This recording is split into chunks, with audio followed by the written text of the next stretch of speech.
Qui a passé son temps à faire ses preuves. Notre invité du jour est un homme multidimensionnel. C'est inimaginable aujourd'hui. Je vous présente Christine Kamchouan.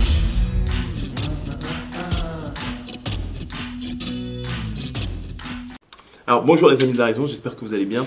Alors aujourd'hui on va commenter une petite annonce qui a été faite il y a quelques semaines. La Fédération de natation a décidé d'exclure de la natation des compétitions féminines toutes les participantes transgenres. Alors oui, j'ai dû faire un effort. Alors c'est vrai que finalement revenir à la normale, c'est quelque chose d'extraordinaire. Il faut bien comprendre que effectivement il y a toujours une différence entre les femmes et les hommes. Alors bien sûr, on a des traitements hormonaux, ça n'empêche que finalement les hommes sont un peu plus lourds au niveau des os, au niveau des muscles, ont un peu plus de force. Alors n'en déplaise à certains, à certaines, et en fait ces différences, elles sont là. Et ces différences, elles ont entre guillemets toujours été là. Et puis il faut bien vous dire une chose. Si on a créé par exemple le football féminin et le football masculin, c'est parce qu'à la base on estime que les hommes et les femmes sont un peu différents. Hein. Ouais, je sais que c'est dur ce que je viens de dire, mais c'est la même chose pour le tennis, c'est la même chose pour le volley. Alors ça vous dérangeait pas finalement de voir des compétitions où finalement on a des joueuses de tennis et on a des joueurs de tennis qui font des compétitions séparées. Et là, tout d'un coup, on pousse finalement quelque chose qui est complètement non naturel, où on peut avoir des choses totalement folles. Vous imaginez 2 secondes, si votre serviteur, donc je parle de moi-même, décidait finalement de faire de la boxe, et parce que je décide d'être une femme, oui, je décide d'être une femme, ne vous en déplaise. Et vous savez quoi ? Je suis une femme qui aime les femmes. Alors là, je sais que ça vous tue. Et si vous osez critiquer, et finalement vous allez dans une catégorie de personnes comment on dit, transgenre, non, transphobes ou something like this. Alors transphobe, juste on se remet dans un contexte, j'ai déjà fait des vidéos sur le sujet, mais transphobe c'est avoir peur des trans. Je veux dire, quelqu'un qui remet la biologie au centre des débats ne peut pas être taxé d'avoir peur des transgenres. Non, pas du tout. Justement, ce qu'il veut, c'est vraiment questionner cette attitude ou cette tendance. Cette tendance à finalement se définir par ce qu'on pense. Non, vous êtes ce que vous êtes. Ce que vous pensez définit votre état. Donc il n'y a pas de problème. Et donc libre à vous. Mais je ne vois pas en quoi vos pensées vont influer sur le reste de la population. Pourquoi je me retrouve finalement dans une chaîne enfant à expliquer des choses qui n'ont pas forcément de sens pour un enfant, hein ? C'est-à-dire voir des couples polyandres ou je sais pas quoi, expliquer ce que veut dire LGBTI 4 blablabla, toutes les lettres de l'alphabet. Je ne comprends pas en fait. Et j'essaie pas de créer la polémique, j'essaie vraiment de ramener la raison. On peut très bien accepter d'être une femme et de vouloir, ou de se sentir homme. Je vous rappelle qu'il y avait une expression qui a disparu, mais on appelait ça des garçons manqués. Et il n'empêche à rester des filles. Là aujourd'hui on vous force, on vous pousse à vous opérer, à faire des traitements hormonaux, mais c'est complètement fou. Et ça, avant même l'adolescence.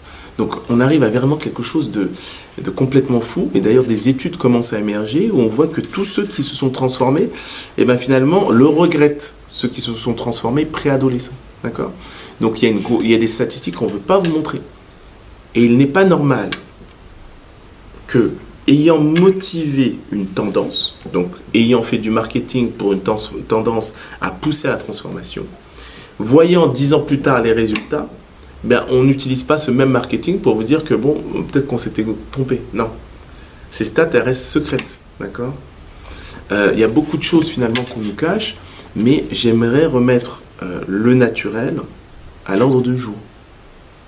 Une femme est une femme et un homme est un homme. Et bien sûr, on a le droit de se sentir différent. Je vais vous dire quelque chose qui peut vous paraître peut-être bizarre, mais je me sens différent. C'est notre secret. Je ne vais pas vous demander finalement dans Wikipédia de dire que Christian, finalement, c'est un être à part. Non, et je ne vais pas, parce que je me considère comme une licorne, je ne vais pas inventer une nouvelle lettre à mettre derrière LGBT. D'accord ? Ouais, je suis licorne, je sais pas quoi, et maintenant vous devez m'accepter comme ça et m'appeler Licornus ou je sais pas. Non, ça n'a pas de sens en soi. Et je sais que je tourne tout ça, je le pousse au maximum, mais c'est pour vous montrer où on va. Il y a 20 ans, 30 ans, ces discussions n'avaient pas lieu d'être en fait. Et on est en train de se perdre. On est en train de se perdre dans une guerre des genres. Et bien sûr, hein, je comprends, il y a une différence entre notre corps, notre âme et notre esprit. Ça, je suis prêt à le concevoir. Mais est-ce que c'est pour ça qu'on va définir de nouvelles catégories? On va définir de nouveaux mariages? Si je suis une licorne, est-ce qu'on va faire un nouveau livret de famille en me considérant comme une licorne? Non, je me demande, est-ce qu'on va faire des toilettes spéciales licornes? On va faire des compétitions spéciales licornes? Non, je me demande, je me pose cette question, vraiment. Et donc, j'aimerais vraiment qu'on s'interroge. On peut se sentir, on peut avoir un mal-être, on peut se sentir différent, il n'y a pas de problème avec ça. Mais comment se fait-il qu'une minorité réussisse finalement à changer des codes naturels, en fait? J'ai du mal à comprendre. Et c'est là où on voit que notre société est biaisée. Pourquoi, quand il y a des initiatives locales positives, on n'arrive pas à les mettre en avant? Mais que pour certains agendas communautaires d'une vraiment minuscule minorité, on arrive à impacter même l'éducation. On apprend des choses à nos enfants qui n'ont pas de sens. Enfin, quand je dis qu'ils n'ont pas de sens, ils ont un sens pour les communautés qui supportent ces choses, je comprends bien. Mais pourquoi devrais-je, moi, expliquer des choses qui n'ont pas de sens pour moi à mes enfants, qui ne sont même pas en âge de les comprendre? Je comprends pas, je vois pas, j'ai du mal. Je vais vous lire, si je peux, je vais essayer de mettre en bas un petit commentaire, mais il y a une lettre de l'éducation nationale, enfin, d'un proviseur d'un collège du 77, je crois, qui demandait aux parents d'expliquer la transition d'un des professeurs. Que maintenant, Monsieur X allait s'appeler Madame X. Et qu'il ne fallait pas faire d'histoire. Quand il vient en mini-jupe et quand... Non, il ne fallait pas faire d'histoire.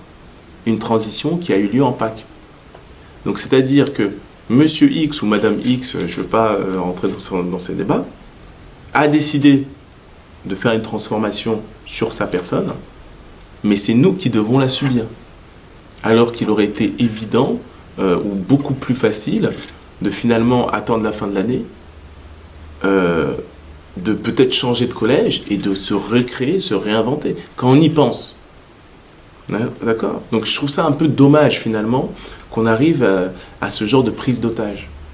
Donc dites-moi ce que vous en pensez en commentaire, et s'il vous plaît, ayez l'esprit ouvert, je suis une licorne, si vous voulez vous marier avec moi et avoir un livret de famille licorne, allez-y, mais commencez pas à m'attaquer sur des genderphobie ou je sais pas quoi, d'accord? Allez, à bientôt, et entre-temps, bien sûr, faites très attention et prenez soin de votre conscience. À bientôt.